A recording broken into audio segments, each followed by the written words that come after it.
thanks everybody for showing up. So this is our first, we have 2 internship presentation events going on this year. This one involves some seniors or some students who did their internship the first semester. We've got another one on June 9th that some of you need to attend. This year we had 23 interns at Portland High School. 22 of them were for credits. Last year we had about 30 internships, but only 2 or 3 of them were for credits. We're slowly building up the number of students doing internships for credit. We're hoping that if you happen to go today's Eric Begonia's capstone project today, and then Nancy Harkins has got some great capstone projects happening this week, we're hoping that maybe sometime in the future those days can be combined and it can be kind of a real big social event here at the school where we involve interns, capstone projects, businesses come in, parents can come in, food's involved, so civic leaders are here. So we hope this is, as we build this, we hope this thing really turns into a bigger event. So today we have 4 internship teams. Una McKinnon-Hoban and Eamon Dundon are with Senator Angus Kings, and their host was Megan Stewart. We've got Gracie Cox and Ellie Zukowski, who put on this unbelievable art show this last Friday that I think maybe a couple of hundred people were there off and on. I mean, I was there for 2 hours and it was just the place was buzzing. I mean, the whole city was buzzing, but Commercial Street was buzzing. We had people from Senator Collins' office there, and the mayor was there. And Jen Swartz from Casco Bay Artisans was their host, and she's here with us. Joliet Morrill, Mariam Abdullah, and Fred Steinberg are here with Louisa Donaldson, who's from the Portland Museum of Art, and Jake, I never know if it's knock or nope, so I'm going to say nope. Jake, nope, who's did an internship, who Ryan Lucas is nice enough to, this is I think your 3rd internship, so you're locked in 1 a year there, man, I can't. Ryan is the athletic trainer, physical therapist for the Portland Public Schools, or Portland High School. So with that, we've got a kind of a tight schedule. We'll let these 2 students get started. Thanks.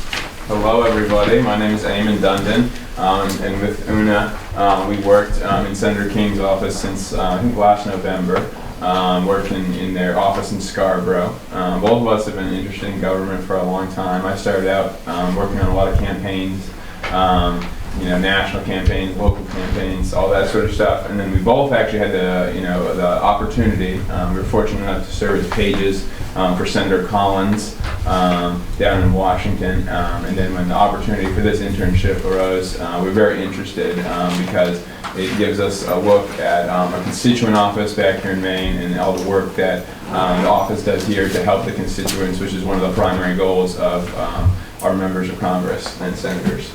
So we'll go forth with the presentation. So like Eamon said, one of the main operations that the office undertakes every day is constituent services, which means that this office is responsible for corresponding directly with the people who have elected Senator Angus King to represent the state of Maine in the U.S. Senate. So this means that the office has a direct line to the senator and a direct line to the people. So the office in Scarborough serves as a connecting piece between the people of Maine and Senator Angus King. So, as I said, direct correspondence with constituents means that the office is responsible for offering all sorts of services to the people of Maine that the senator can assist with, that the senator can advocate for. One of these is assistance with dealing with federal agencies. That means when people are having trouble with their taxes, when people are having issues with immigration or veterans affairs, they will contact the office asking for assistance that the office could provide or that Senator King could provide. They will also offer grants and special recognitions. This is what leads to Senator King being in schools. He recently went to the Maine robotics competition, I believe, at a local university.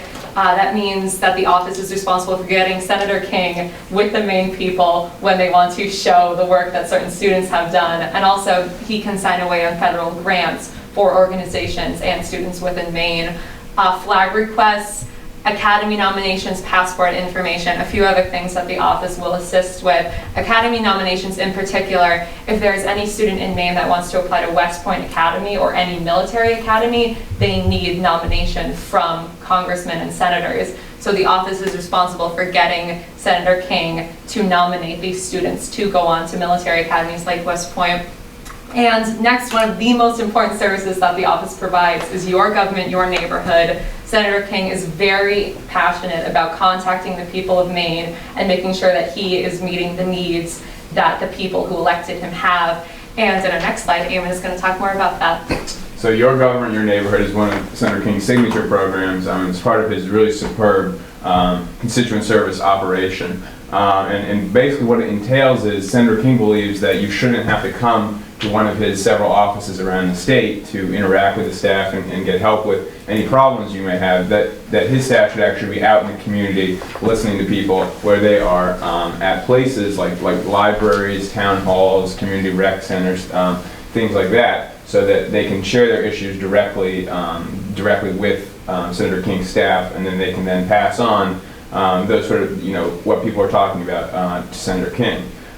So we went out with Dan Reardon, who's one of the really great staff members in Senator King's Scarborough office, and he showed us all how he does this. He sets up, we went with him to the Portland Library and City Hall, and he sets up a table with all sorts of information about federal programs and taxes in particular, and services that Senator King's office can provide. And then we basically sit there for several hours and just talk to anyone who comes up to us with various issues that they may have with the federal government or reflections they have on how government's working in their community. And he can provide help for them. He can take down their notes. He can pass on their case to a particular staff member who might specialize in their area of concern within Senator King's office.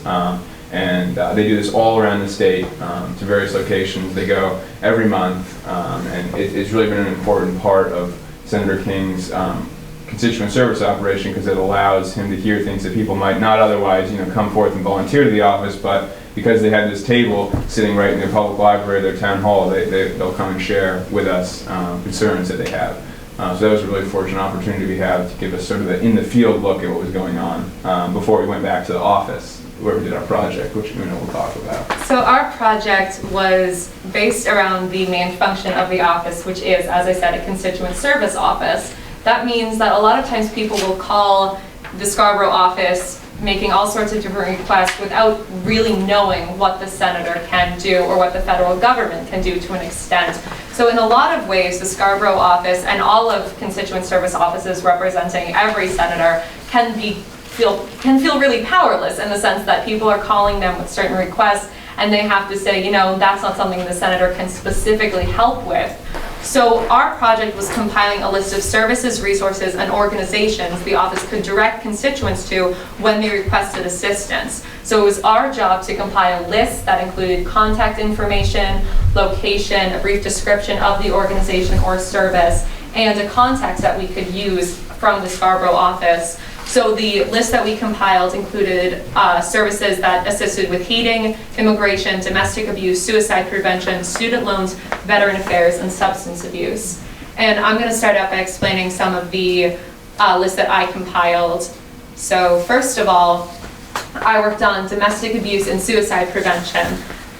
Every issue that we focused on is a huge issue that is affecting Maine people. Domestic abuse has become a huge problem in our state, and a lot of times people reach out for help to the office, and there's really not a lot that the senator can do on a federal level. So some of the resources that I worked on compiling were organizations that either served specific counties or the state as a whole that would provide assistance that included safe houses for people who are suffering from domestic abuse to go stay at, counseling organizations, education and outreach, lots of volunteer organizations that were looking for donations. So whether people were looking to escape domestic abuse in their own homes, or whether they were looking to get involved with a domestic abuse organization, now when one of them calls the office, they will have an entire list of services to direct them to. Another thing I worked on was suicide prevention. Another epidemic that is in Maine is the increase of suicide rates. And this was really a tough thing because suicide hotlines are very readily available, but it's tough to find organizations that will really assist a person who is suffering from suicidal thoughts, or an organization that one can volunteer with and learn more and become an educator on suicide prevention.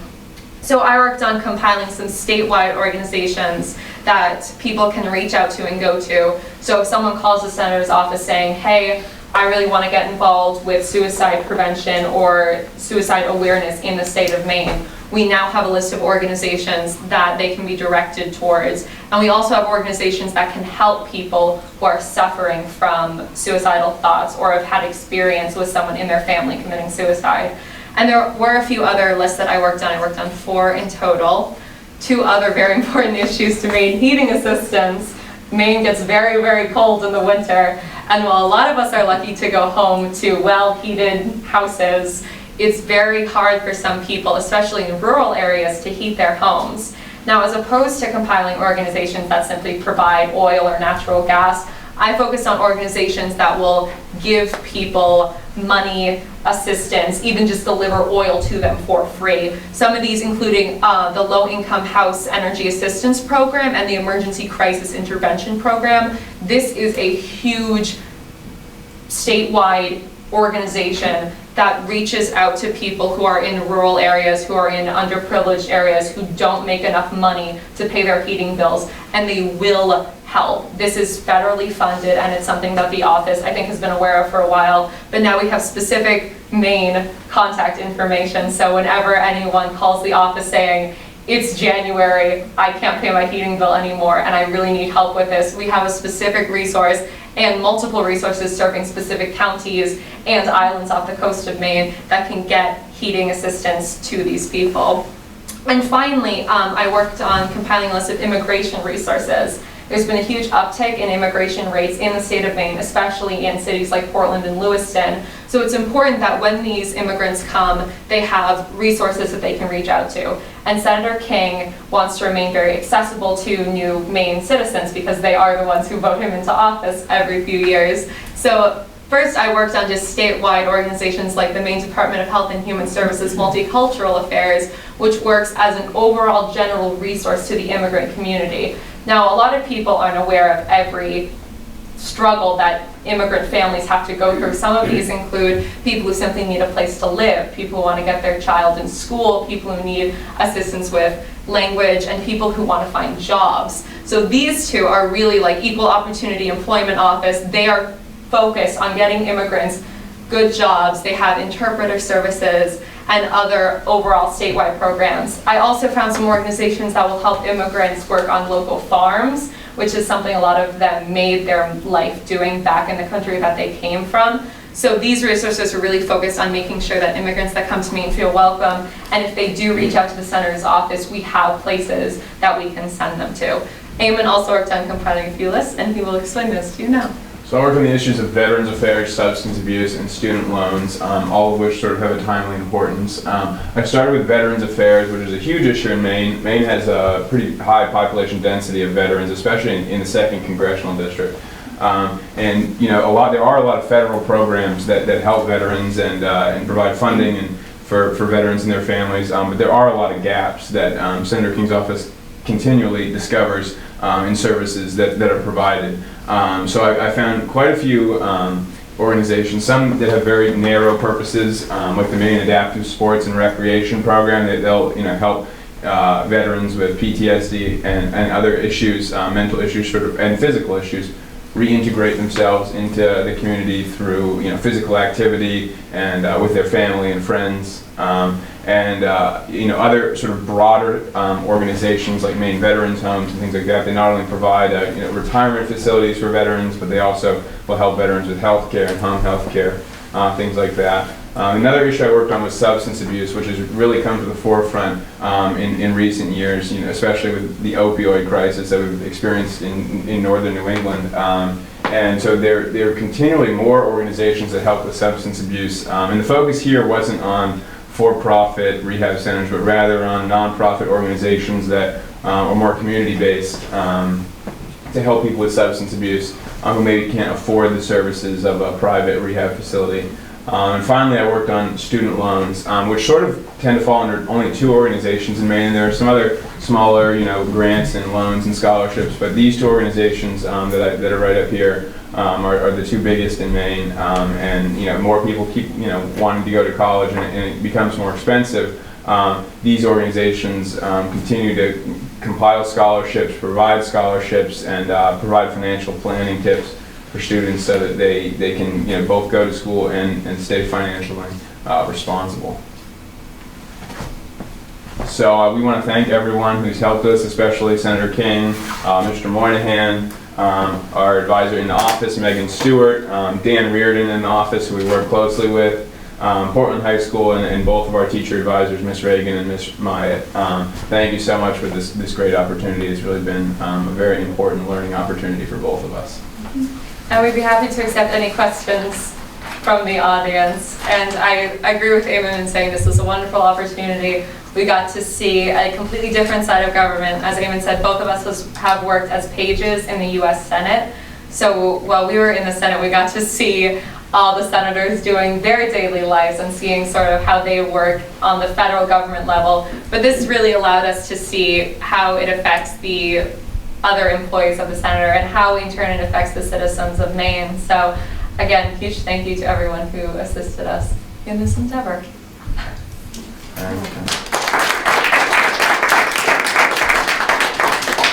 Does anyone have any questions? Yes? I'm just wondering how you came upon this specific project. This project sort of came about in a way that the need for it was very apparent. We actually started on a different project working on creating legislation that would allow tax incentives for internships on a federal level. But it turns out legislation like that has been proposed and it was rejected, which is so sad. But while we were finishing up that project, Megan came to us and she said, I have something I want you to do specifically for the office. People are always calling us, asking us questions, asking us for help that we can't really provide. And after going out to communities through your government, your neighborhood, and seeing the sort of issues that people raise, we've had people talk to us about affordable housing, heating assistance, environmental concerns, substance abuse, all sorts of stuff in our communities. So after Megan came to us and said, these are the gaps we have, we need your help to fill them, that's really how the project got started. It was definitely a need that the office had, so this allowed us to do something really productive that the office and other offices, I think government offices in Maine, will be able to use for a while. So I'm going to steal this question really quickly. So Take it away. unfortunately, when their original project, like they said, I mean, the legislation we were trying to create had already been, attempted. And unfortunately, I don't write legislation. So what happened was, and it was very timely, I received a call from a veteran who was based on the USS Harry Truman out, I think at the time, around Saudi Arabia. And his father is living in Portland and was dying of lung cancer. And they told me he didn't have much long to live and they really needed assistance getting him back over here. I ended up spending the entire day trying to find an organization that would fly him back. The federal government obviously can't fund for soldiers to come back for these specific issues. So basically, after spending the entire day on it and walking in to see how Ona and Eamon were doing, I said, hey guys, you know what we really need to do for this office is find a way to help people even if it isn't quite on a federal level. We do get so many calls daily just asking about, especially during the winter, heating assistance. Like I said, Veterans Affairs is a big one, substance abuse. And when I speak to these people, when our office writes to the, to constituents, we want to be able to at least provide a starting point for them if we can't help them on a federal level. So what they have compiled is really going to help our office and other offices. Especially, this information actually will be shared with Senator Susan Collins and Congresswoman Pingree and Congressman Poliquin on Thursday this week, which they didn't know, but that is happening. Yep, we have a meeting with them this week. So I really appreciated it being able, they worked so hard on this. I know they were probably not as thrilled and would have maybe liked to do legislation, but I think that what they did is ultimately going to help people in Maine in a way that they would not have been able to before. Thanks. Thank you.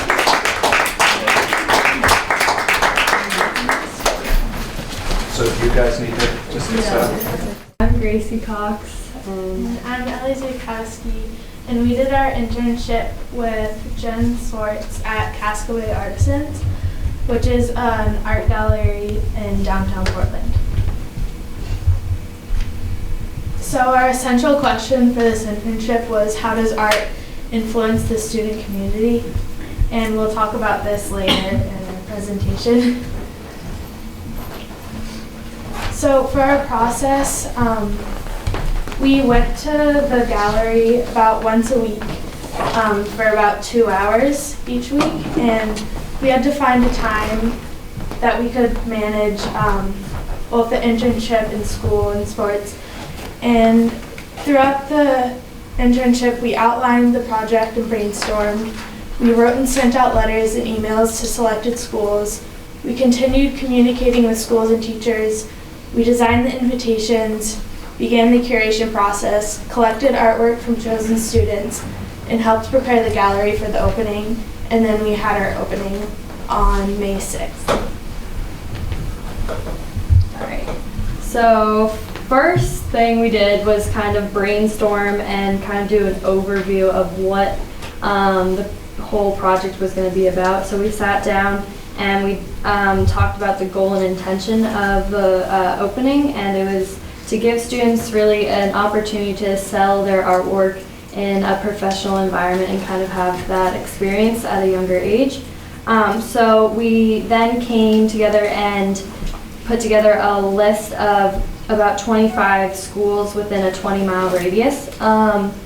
And we began collecting kind of information about the schools. So we went on to all the school websites and we found the principal names, we found phone numbers, we found emails, addresses in order to contact the schools. And we did this both during the internship time that we were given, and then Ellie and I also did that outside the internship time, so we FaceTimed and got all that together. So this was just one example of kind of a log we put together. It was 6 pages long for all of the 25 schools. And then Jen helped us write a professional letter to all of the schools, inviting them to our gathering, to the art gallery, and it kind of just gave an overview of what the art opening was going to be about, and that was a really good experience, and it gave contact information and how to reach us. And so this is just the first page of the letter, and then over there is a picture of all the printed out copies. So we both emailed all of the letters to the principals, and then we printed out letters and sent them out to all of the principals, and we found all the information, like I said, both over school websites, and then we called all the schools as well to make sure we double checked and make sure we had all the right information.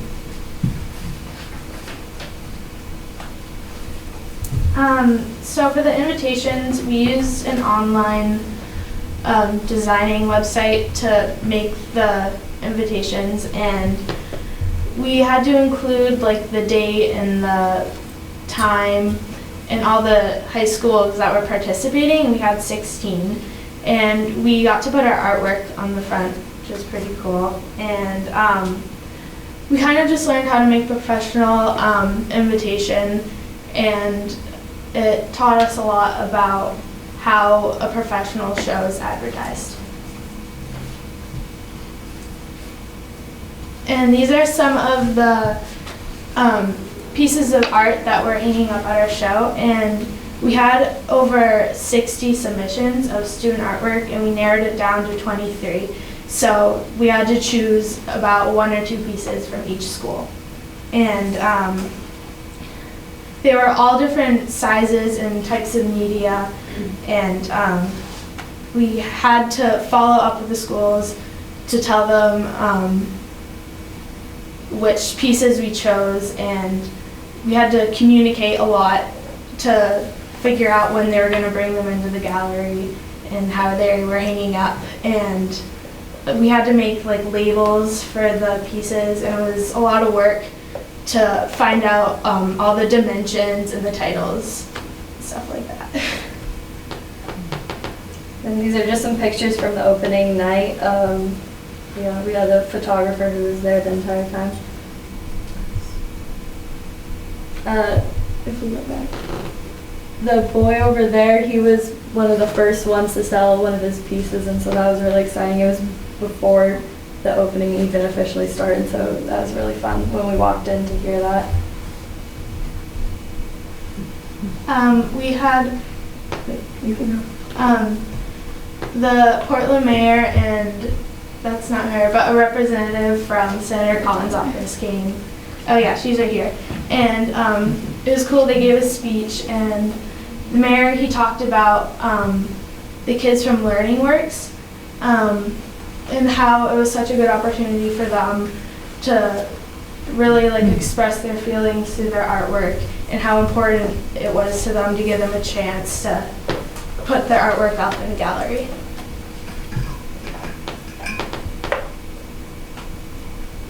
So finally going back towards the our question at the beginning, art's effect on the student community, we decided that it brings people from different backgrounds together, kind of like we were talking about Learning Works and all the different schools, they all kind of were able to connect on the terms of their artwork. And the show also brought awareness to the young art community, which can sometimes be overlooked by other various aspects of high school and life, like sports and whatnot. So that was really fun. And it was really awesome that we were able to give an opportunity to other students, and as student artists ourselves, we know how important it is to have a chance to show our artwork to other people. And it was nice knowing that we gave them an experience like in a real gallery, that they'll be able to use that experience for the rest of their life if they decide to pursue art in their career. Yep. Thank you. We just wanted to say thank you to Jen for helping us, and also Simone, although she's not here, and Mr. Moynihan for giving us this opportunity, and Ms. Lauren, obviously, for being our advisor. And we were really excited to be the first of your annual internship. And yeah, so thank you. Any questions?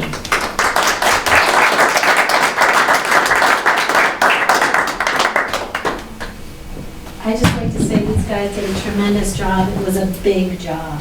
And they grabbed onto it and they just went with it, and they learned, I think, a lot.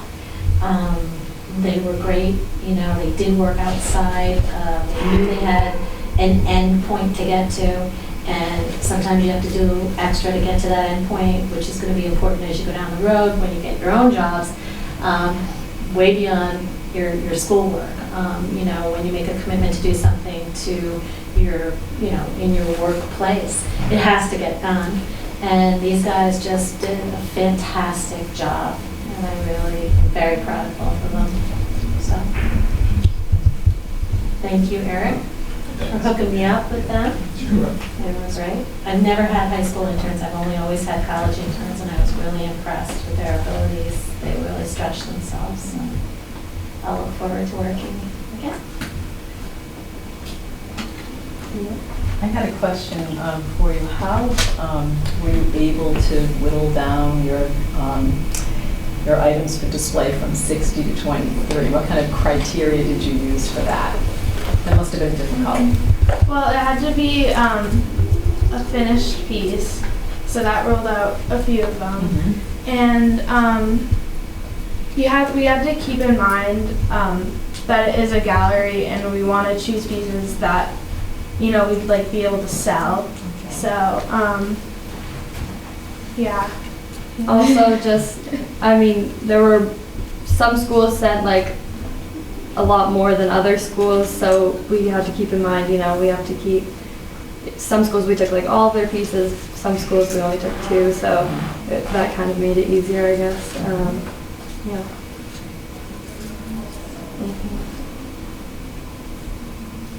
Great, thank you. Thank you.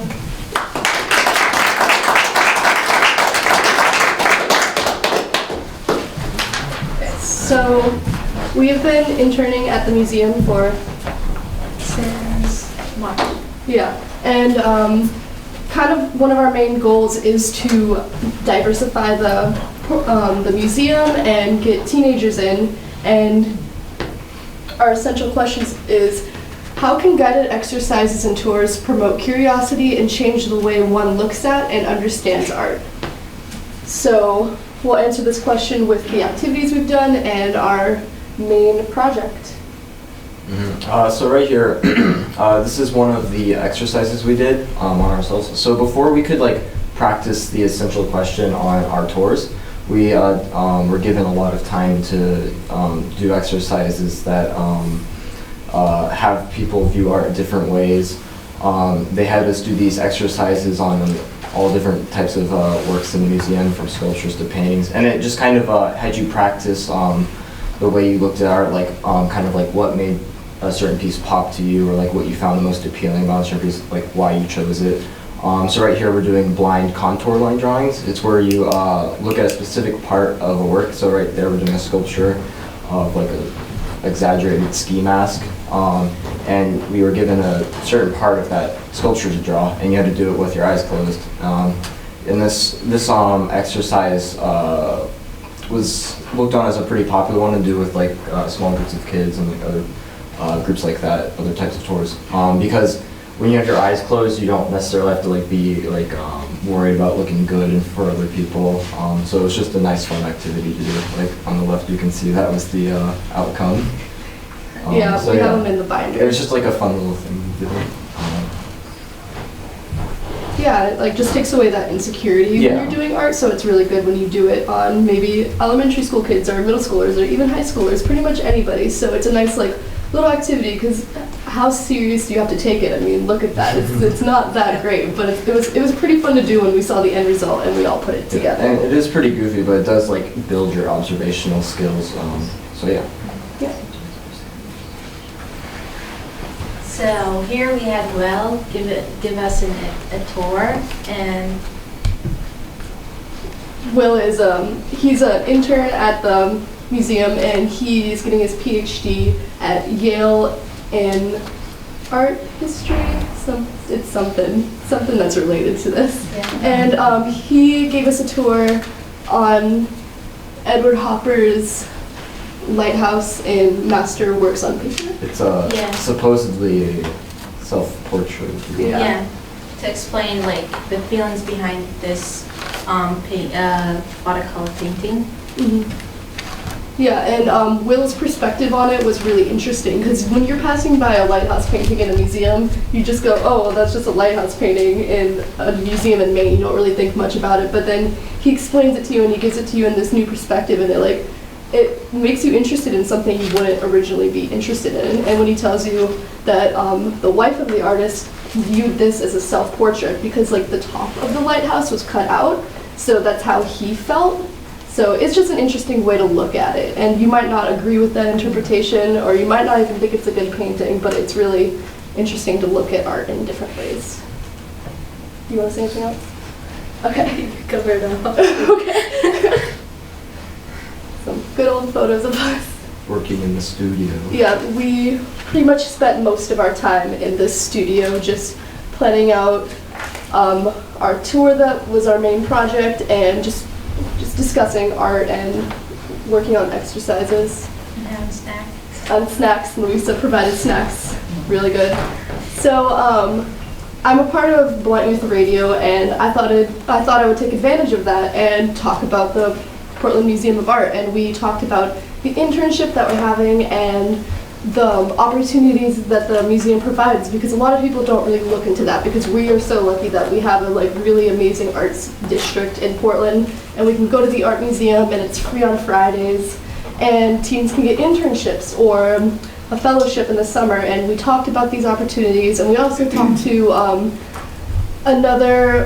one of Luisa's assistants and the intern, Will, that we talked about previously, and we just talked about the interpretation of art and them majoring in art history and how that could be applicable to everyday life. So it was really interesting to talk about it on air, and I think someone called in because they said their sister was really interested in art and they wanted like she was an art freak, and he wanted to know more about the internship and how she could get involved. So if we never had this radio show, nobody would have heard about that, and it's just a nice way of reaching out to the community when people don't know that these opportunities are available.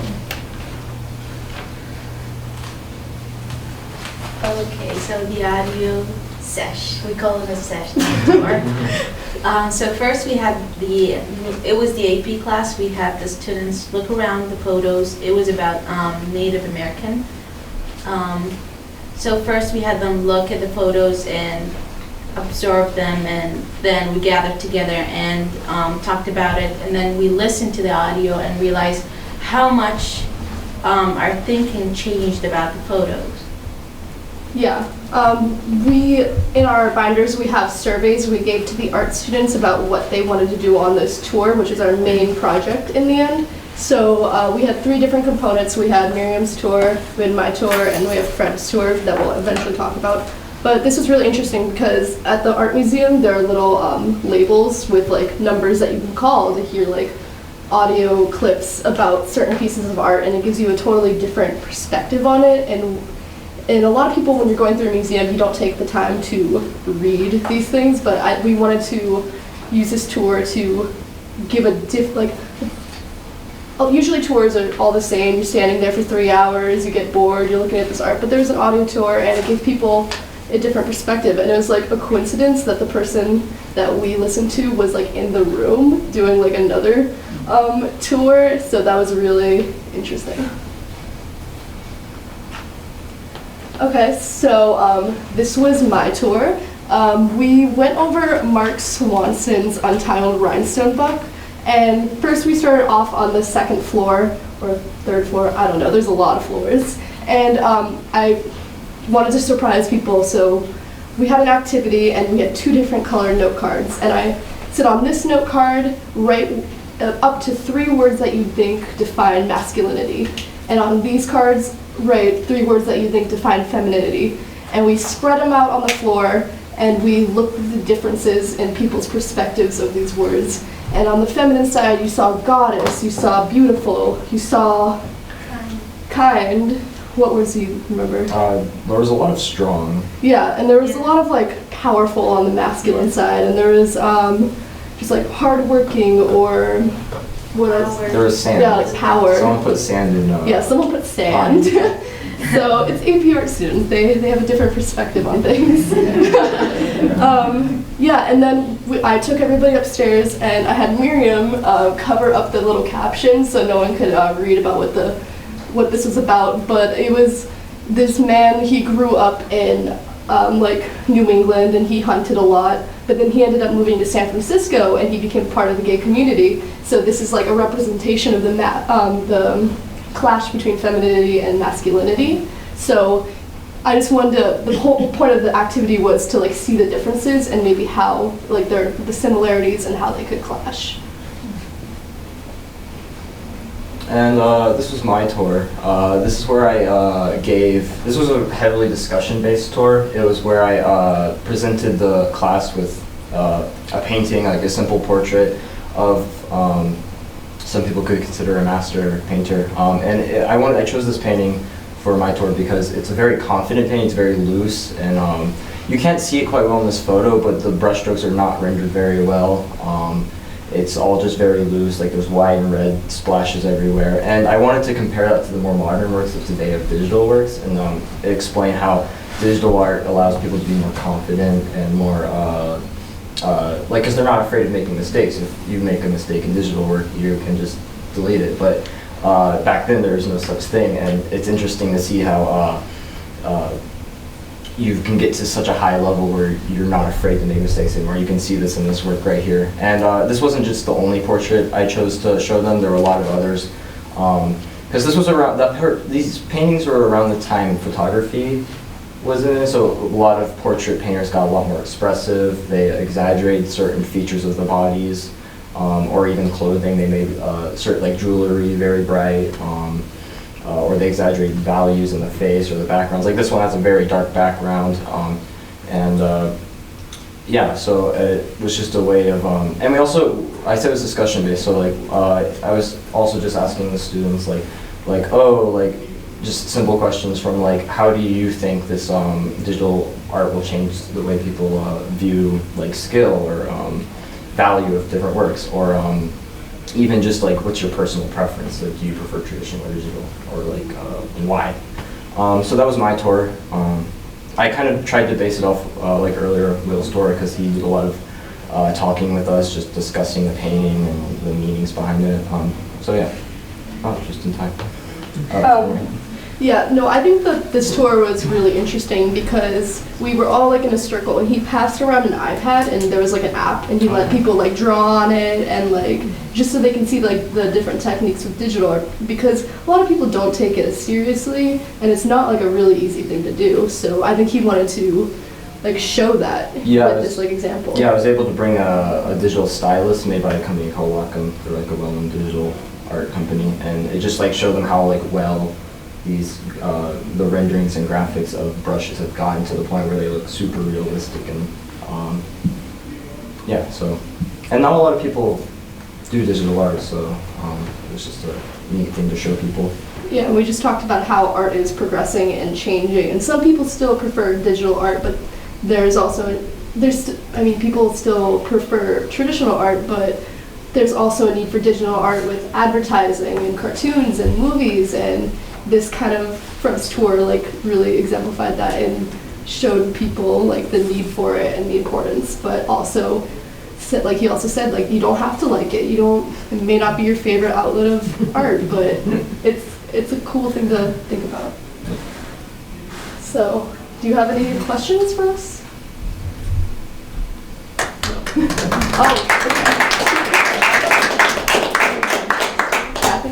So was your role interning at the PMA, was that to engage people in the artwork there?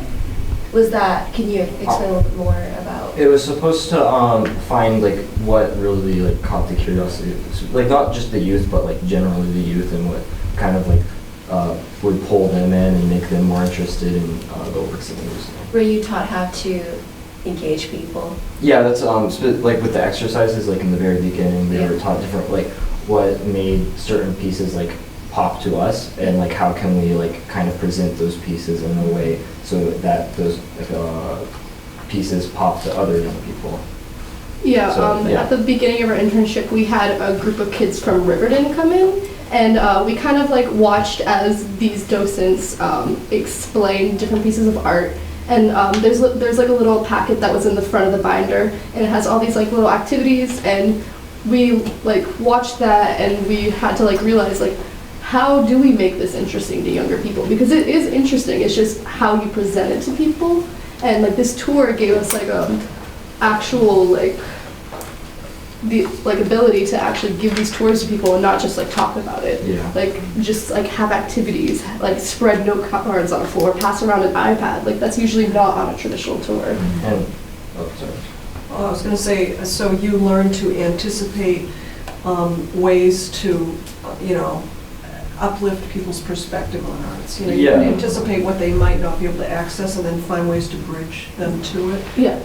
So they would understand. Yeah, like what Juliet said about the docents giving the tours to the younger kids. They didn't like explain like the history of a certain painting or anything. They just kind of said like, oh, like what do you notice about the boat in the distance and stuff. And it was just like they were trying to like have the kids like focus on a certain part of the painting, and like get more in tune with that work.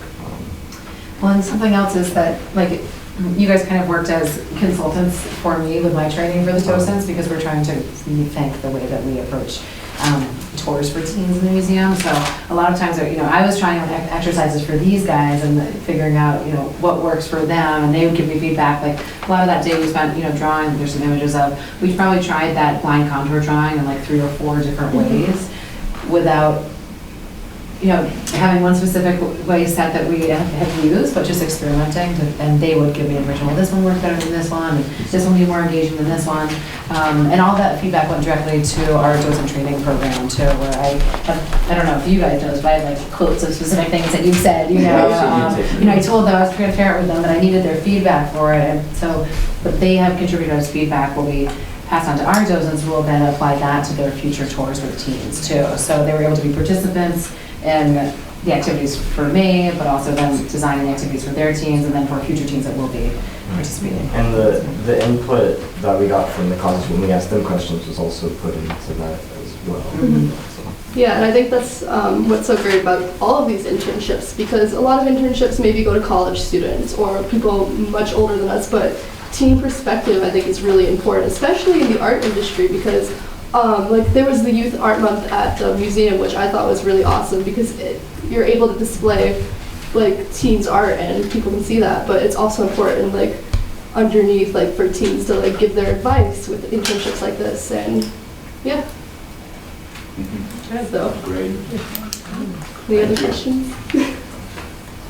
All right. So for my internship, I was an intern for Ryan Lucas, who's the trainer here at Portland High School. And this was a big opportunity for me because I've always been interested in like the health fields, and my dad is actually a physical therapist and owns his own office. It's called Live Better Physical Therapy. So when I was granted this opportunity, it was cool for me.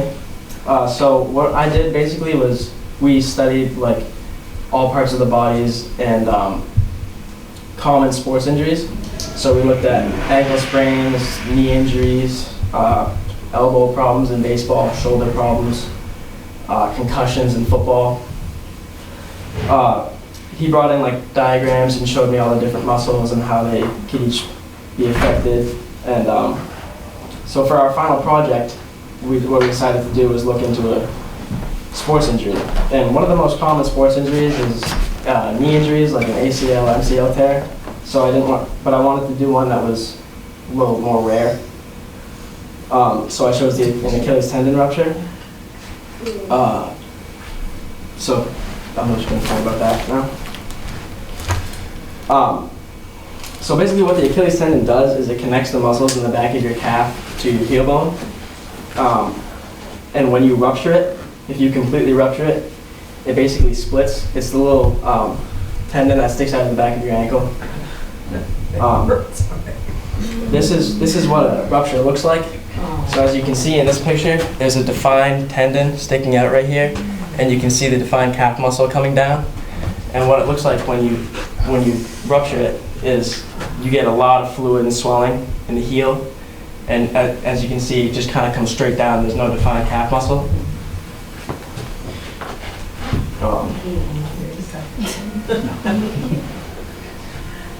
So initially, when your Achilles ruptures, you're gonna if it completely ruptures, you're either gonna hear a pop or a snap, followed by immediate sharp pain in the back of your ankle or lower leg, and you won't be able to walk.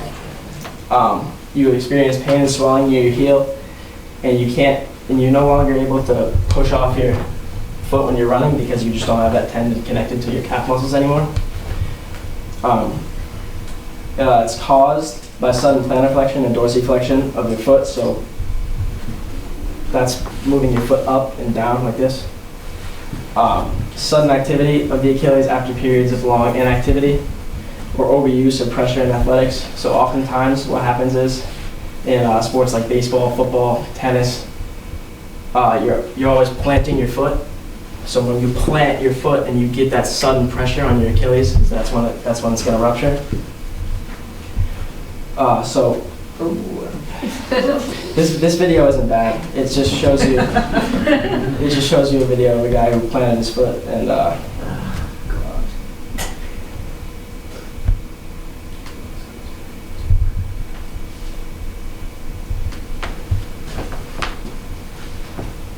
I'll pause it where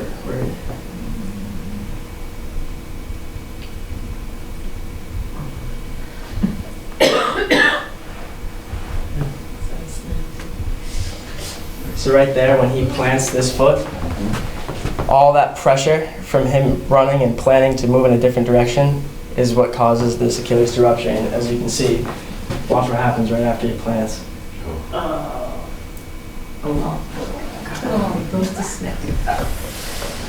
Just immediately reaches for the ankle.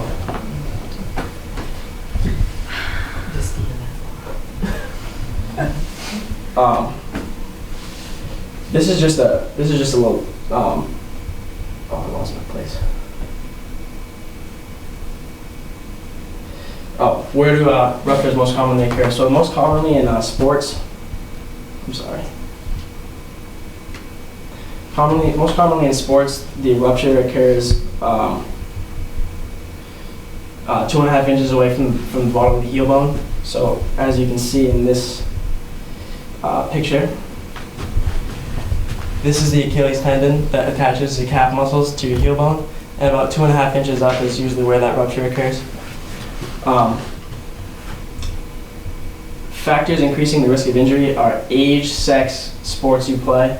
The Achilles tendon rupture is 5 times more common in men than women. And it most commonly occurs in people ages 30 to 40 years old. Younger people tend to have stronger and more agile tendons that are able to withhold more pressure. Sports, whether you play sports like football, basketball, and tennis, you're jumping a lot, you're planning, starting and stopping, which is what causes that when you put that pressure on your Achilles to rupture.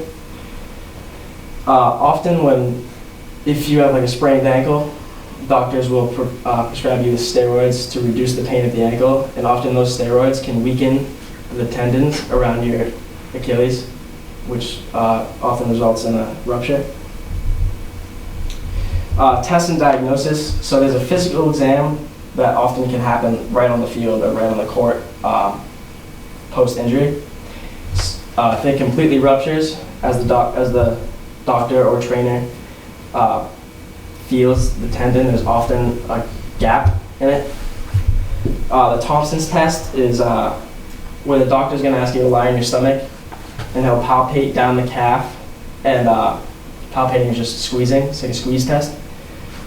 So if your Achilles isn't ruptured, your foot will flex when you squeeze the calf, but when you squeeze the calf and the patient's foot doesn't flex, that's when you know that there's a rupture. And then an ultrasound or MRI, often if you know there's a rupture but you don't know the extent, because sometimes it can't completely rupture, it might just be a little tear, so the MRI will help determine the extent of the injury.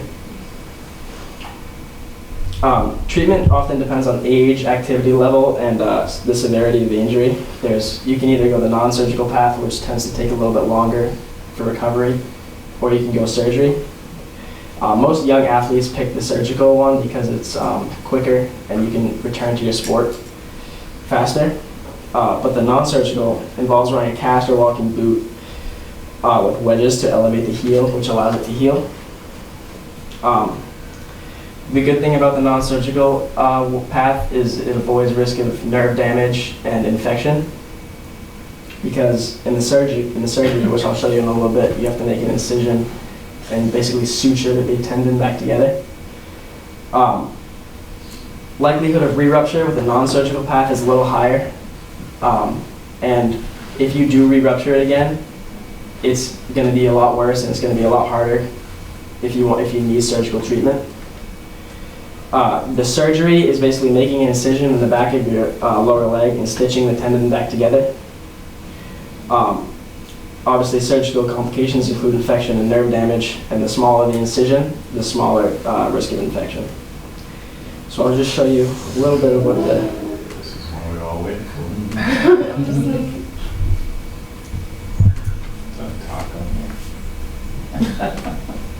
So as you can see right now, he's making the incision. Oh, no. Happy you're so proud, Joe.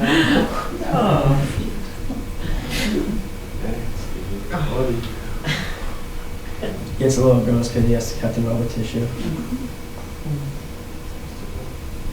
Is this the front of it? This is the back of the leg. Oh. So where is it? Oh. It's getting good. So yeah, Where's the actual tendon? the tendon, he has it, it's right here. It's this- Okay, yeah. Well, the floor looks What's that? But as of right now, it's ruptured. Oh. So he has to get it and then, So when it ruptures, it's bloody. yeah, you have to stitch it back together, which you'll see. I'll skip a little bit. See, do you see the stitching? He's stitching. This is the lower part of it, and that's the upper part, and that's where the rupture was.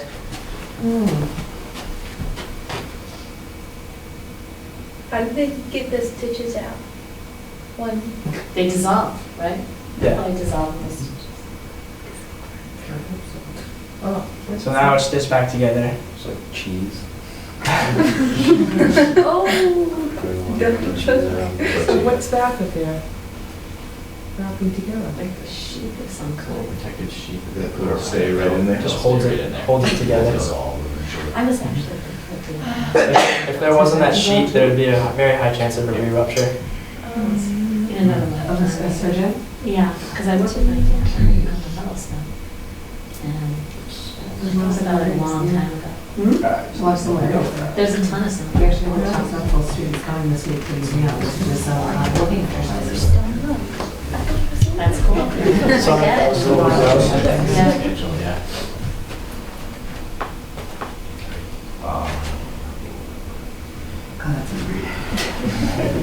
So rehab, whether it's surgical or non-surgical, the patient will have to undergo physical therapy. So physical therapy is basically a bunch of pretty easy exercises that aren't that demanding, but if you're gonna have an injury, it's just focused on that part of the body. And it's just to strengthen the leg muscles and the Achilles tendon and the muscles around it, surrounding. Athletes from the ages 18 to 30 usually return to their former level of activity after surgery with 4 to 6 months. But people from like 30 to 40, such as NFL athletes, it often can take 9 months to a year, especially if they choose the non-surgical path. And for prevention, things that you can do to prevent an Achilles rupture would be to stretch and strengthen your calf muscles. Vary your exercises from high impact to low impact. So whether you do like a ton of jumping and sprinting, you could also balance that out with things like walking or riding a bike that aren't that demanding on the Achilles tendon. Choose your running surfaces carefully, which obviously in some sports you have no control over, but slippery surfaces often cause ruptures because if you plant your foot and it slides, it can cause it to rupture. And the training intensity, you can increase that slowly. Like if you're not warmed up at all and you just start sprinting and then plant your foot, you have a very much greater risk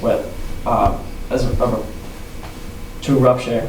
Whereas if you warmed up, rode a bike a little bit, then your tendon would be loose. So you'd have a less risk of a rupture.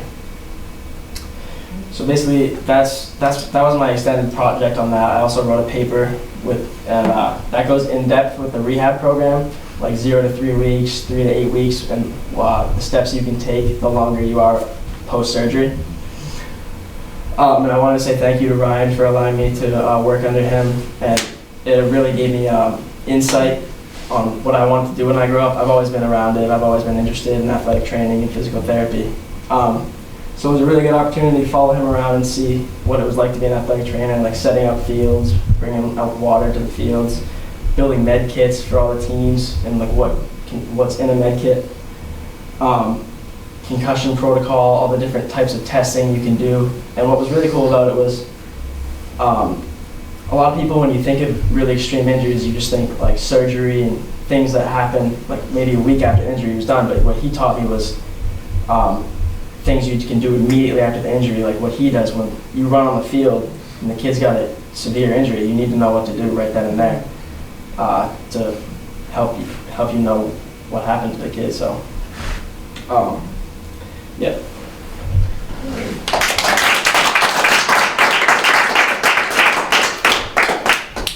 Any questions? Why, if you choose the non-surgical route the first time, is surgery more difficult if you need it later? Because if you choose the non-surgical path, there's a little higher risk of a re-rupture. And a re-rupture, that's gonna make a lot more damage in the Achilles. So once you choose that non-surgical path and re-rupture it, there's I don't know how to say this, but there's a lot more damage done to the Achilles, which makes it harder for the surgery to be done. So why would you choose the non-surgical route? The non-surgical route is usually done by older people because they're less involved in like activity a little bit. So the non-surgical route, obviously nerve damage is avoided, infection is avoided, and it comes naturally, which is a little bit safer, but it takes a long time to recover. Is re-rupturing a big problem? Or no? Yeah, It it's is. a huge problem, yeah. Wow. So are you going to be an athletic trainer, a surgeon, or a physical therapist? Do you think? I don't really know yet. I definitely want to do something in the health field. It was cool to learn about what an athletic trainer does. My dad's a physical therapist, and I've always been interested in being a doctor. So really, being a surgeon, athletic trainer, physical therapist, all are interesting to me. I haven't decided. But in that direction, do you think? Definitely, yeah. Great. Nice Thanks, job. Jeff. Yep. Thank you. Thank you.